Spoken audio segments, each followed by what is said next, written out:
you're experiencing Cloud Save Error 2025 in Baldur's Gate 3, follow these steps to troubleshoot and enhance your gaming experience. This guide will help you resolve the issue effectively. Step 1. Check internet connection.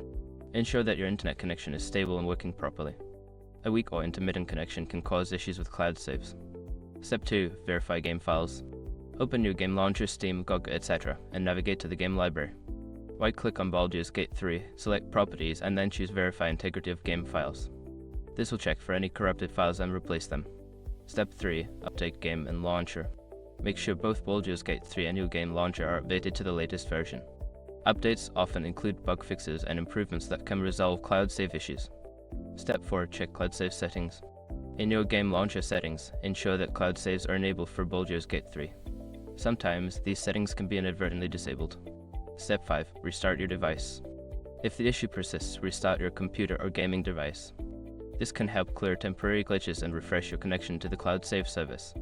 By following these steps, you should be able to resolve the cloud save error and enjoy your gaming experience without interruptions.